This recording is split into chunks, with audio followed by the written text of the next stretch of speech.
जय श्री राधा रानी सरकार की। जय श्री कृष्ण भगवान की। जय श्रीमद् भागवत महापुराण की। जय सदगुरुदेव श्री बंसी वाले महाराज की। श्रीमद् भागवत महापुराण के 8वें स्कंद के 11वें और 12वें अध्याय की कथा आज हम आपको सुनाने जा रहे हैं। इन अध्यायों के नाम है देवासुर संग्राम में देवताओं की विजय का वृतांत तथा भगवान के मोहिनी स्वरूप की सुंदरता पर भगवान शिव का मुग्ध होना। पिछले भाग की कथा में आपने सुना था कि भगवान के मोहिनी स्वरूप ने सब देवताओं को अमृत पान कराया है। तत्पश्चात देवताओं और दैत्यों में युद्ध होने लगा है। भगवान उस समय वहां प्रकट हुए हैं। इसके पश्चात 11वें अध्याय की कथा में श्री सुखदेव जी महाराज कहने लगे हैं कि हे राजा परीक्षित, श्री नारायण भगवान के आते ही दैत्यों की सारी माया का विनाश हो गया है। भगवान के सामने किसकी मजाल है कि कोई माया ठहर पाए। देवताओं को उस समय बड़ा सुख मिला है। तत्पश्चात बलिराज और इंद्र में पुनः संग्राम शुरू हुआ है।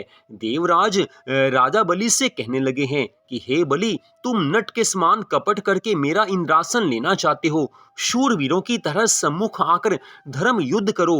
मैं आज सब राक्षसों को मारकर अपने सब बदले चुकाऊंगा। ये सुनकर बलि ने कहा है कि हे देवराज, अभी 4 दिन पहले तू मुझसे पराजित होकर भाग गया था, अतः आज तुझे इस प्रकार अहंकार भरे वचन नहीं बोलने चाहिए। थोड़े से दुख और सुख का अहंकार तो मूर्ख लोगों को होता है। इतनी बात कहकर राजा बलि ने अपने बाणों से देवराज को घायल कर दिया है।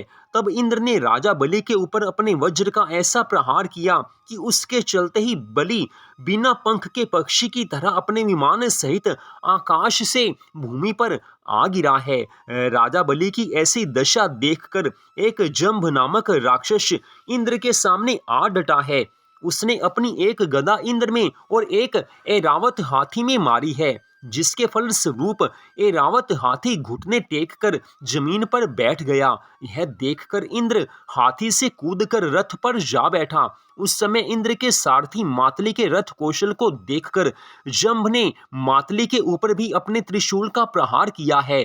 ऐसा देखकर इंद्र ने अपने वज्र द्वारा जंभ नामक राक्षस का सिर काटकर उससे पृथ्वी पर गिरा दिया है। इतनी कथा सुनाकर श्री सुखदेव जी महाराज कहने लगे हैं कि हे राजा परीक्षित, अमृत प्राप्त होने और उसके पिलाने के उपरांत देव असुर संग्राम की कथा हमने आपको सुनाई है। इसके पश्चात 12वें अध्याय की कथा में राजा परीक्षित श्री सुखदेव जी महाराज जी से कहने लगे हैं कि हे सुखदेव मुनि, वह मोहिनी स्वरूप कैसा सुंदर था जिसे देखकर सब राक्षस अमृत पीना भूलकर उस पर मोहित हो गए थे। श्री सुखदेव जी महाराज कहने लगे हैं कि हे राजा परीक्षित, उस स्वरूप का वर्णन हम कहाँ तक करें। वह मोहिनी स्वरूप ऐसा सुंदर था कि जिसे देखकर कामदेव को भस्म करने वाले महादेव जी भी मोहित हो गए थे। फिर भला देवता, दैत्य और मनुष्यों की तो बात ही क्या है। हे राजा परीक्षित, वह कथा इस प्रकार है। एक दिन की बात है, पार्वती जी ने भगवान शिव से कहा है कि हे भगवान, श्री नारायण भगवान के जिस मोहिनी स्वरूप ने असुरों को मोहित कर दिया था, वह स्वरूप के दर्शन मैं भी करना चाहती हूँ। पार्वती जी के ऐसे वचन सुनकर भगवान शिव जी उन्हें लेकर नंदी पर सवार होकर श्री नारायण भगवान के पास वैकुंठ लोक में आ गए हैं। श्री नारायण भगवान ने उन्हें आदर पूर्वक बैठाकर पूछा है कि हे महादेव जी, आपकी आज कहाँ जाने की तैयारी है। भगवान शिव जी उनकी स्तुति करते हुए कहने लगे हैं कि हे भगवान, हम तो आपके पास ही आए हैं। हे प्रभु, आपने अपने जिस मोहिनी स्वरूप से असुरों को मोहित किया था, उस स्वरूप को मैं देखना चाहता हूँ। पार्वती जी की भी यही इच्छा है। ऐसे वचन सुनकर वैकुंठनाथ भगवान ने उत्तर दिया है कि हे महादेव जी, आप मेरे उस स्वरूप को देखकर कामदेव के वशीभूत होकर विहल हो जाएंगे। आप अपने ऊपर नियंत्रण नहीं रख पाएंगे। तब भगवान शिव जी कहने लगे हैं कि हे दीन बंधु, असुर लोग तो अपने मन और इंद्रियों को वश में नहीं रखने के कारण कामासक्त हो गए थे, लेकिन मैं अपनी इंद्रियों को अपने वश में रखता हूँ। इसलिए आपके मोहिनी स्वरूप को देखकर मैं मोहित नहीं हो सकता।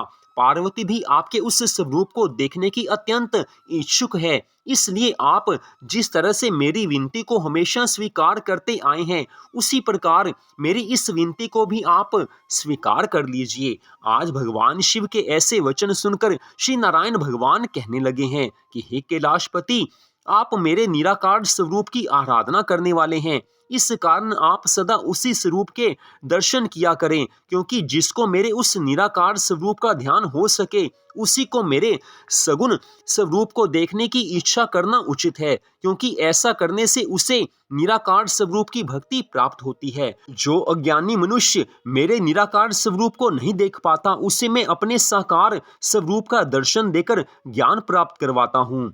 इतनी कथा सुनाने के पश्चात श्री सुखदेव जी महाराज कहने लगे हैं कि हे राजा परीक्षित, भगवान वैकुंठ नाथ द्वारा इस प्रकार समझाए जाने पर भी जब भगवान शिव ने मोहिनी स्वरूप को देखने का हठ नहीं छोड़ा, तब श्री नारायण भगवान मुस्कुराकर कहने लगे हैं कि हे महादेव जी, यदि आपकी यही इच्छा है तो आप और पार्वती दोनों एक ओट में जाकर बैठ जाइए। मैं अभी वह स्वरूप आपको दिखाई देता हूँ, परंतु आप उस रूप को देखने से पहले पूरे सावधान हो जाएं, क्योंकि मेरा वह मोहिनी स्वरूप सबको मोहित करने वाला है। आज भगवान शिव और माता पार्वती जी से इन वचनों को कहकर भगवान त्रिलोकीनाथ वहां से अंतर ध्यान हुए हैं। भगवान शिव और माता पार्वती जी भी एक ओट में जाकर वहां पर विराज गए हैं। तदुपरांत श्री नारायण भगवान की इच्छा से एक अति सुंदर उपवन और सरोवर का निर्माण वहां हुआ है, जहां बड़े ही सुंदर सुंदर पक्षी गूंजा रहे थे। हे राजन, पार्वती जी अपनी सुंदरता के सामने किसी भी अन्य स्त्री के सौंदर्य को कुछ नहीं समझती थी। अतः वह अपने मन में सोच रही थी कि देखें तो सही कि वह मोहिनी स्वरूप मुझसे अधिक सुंदर है या नहीं। जिस समय शिव पार्वती जी मोहिनी स्वरूप को देखने की इच्छा प्रकट कर रहे थे, उसी समय अकस्मात एक ओर से श्री नारायण भगवान का वह मोहिनी स्वरूप प्रकट हुआ है। वह महान सुंदरी स्त्री के समान था, जो उत्तम वस्त्राभूषणों से अलंकृत थी। उसका मुख कमल चंद्रकांति के समान चमक रहा था। वह अपनी कमर में घुंघरूदार जड़ाऊ करधनी पहने हुए थी और रेशमी वस्त्र की गेंद अपने हाथ में लेकर आकाश में उछाल रही थी। वह मोहिनी माया उस बाग में चारों ओर कंदुक क्रीड़ा करती हुई घूम रही थी। जिस समय भगवान शिव जी की दृष्टि उस पर पड़ी, उस समय परस्पर नेत्र मिल जाने पर वह उनकी ओर कटाक्ष करके मुस्कुराने लगी है। उस समय भगवान शिव जी का मन उसे देखते ही मोहित हो गया, उसके वशीभूत हो गया।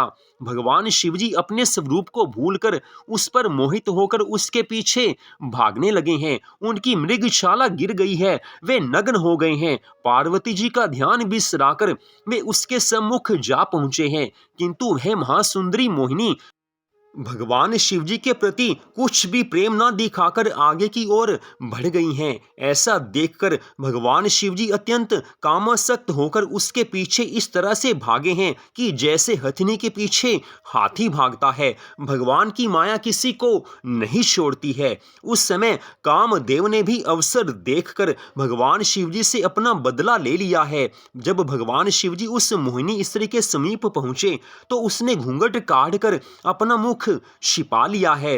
तब भगवान शिव अति व्याकुल होकर मन में सोचने लगे हैं कि ये तो मैंने बड़ी भूल कर दी है, जो मैं इस सुंदरी के इतने समीप चला आया। यदि मैं कुछ दूर रहता तो यह अपना मुख कमल इस प्रकार घूंघट में नहीं छिपाती। इतनी कथा सुनाने के पश्चात श्री सुखदेव जी महाराज कहने लगे हैं कि हे राजा परीक्षित, भगवान शिव जी की तो आज ऐसी दशा थी और उधर दूसरी ओर पार्वती भी मोहिनी स्वरूप को देखने हेतु उसके निकट जा पहुंची। वहां वे उसके मोती के समान चमकते हुए चरण कमलों को देखकर अपने मन में सोचने लगी हैं कि ऐसी परम सुंदरी मैंने अपने जीवन भर में कभी नहीं देखी थी।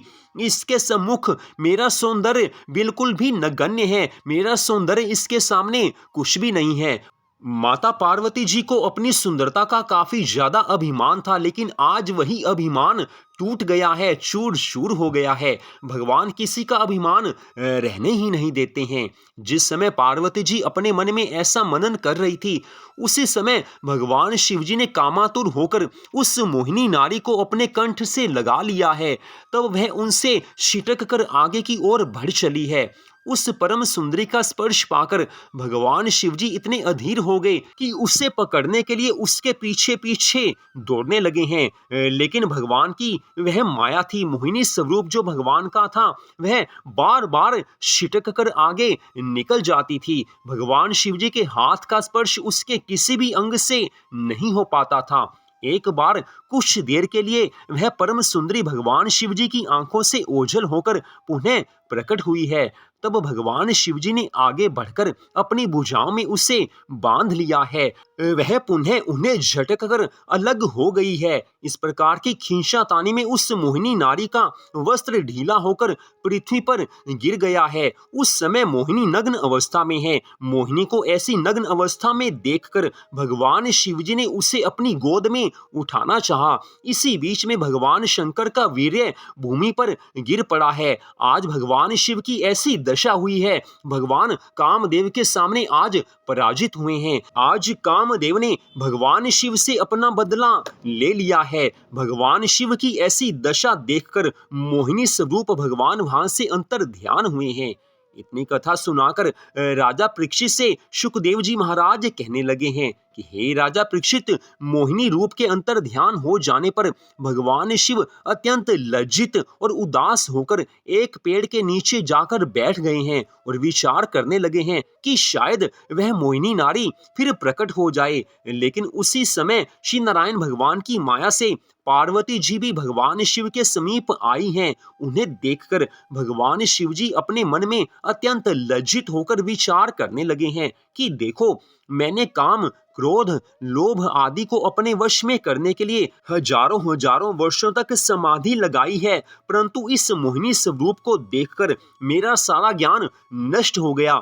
आज कामदेव ने मुझे पराजित कर दिया है। इससे मुझे ऐसा प्रतीत होता है कि मैंने श्री नारायण भगवान के सामने अपने को कामाजीत कहकर इनके मोहिनी स्वरूप को देखने के लिए जो हठ की थी, उसी के कारण श्री हरि विष्णु भगवान जी ने मेरा ज्ञान नष्ट करके इस तरह मेरे घमंड को दूर किया है। संसार में जो लोग अपने ज्ञान का घमंड करते हैं, उन्हें मूर्ख जानना चाहिए, क्योंकि श्री नारायण भगवान की जो माया है वो इतनी प्रबल है कि जिससे कोई नहीं बच पाता है। आज ऐसा विचार करके भगवान शिव जी पश्चाताप करने लगे हैं।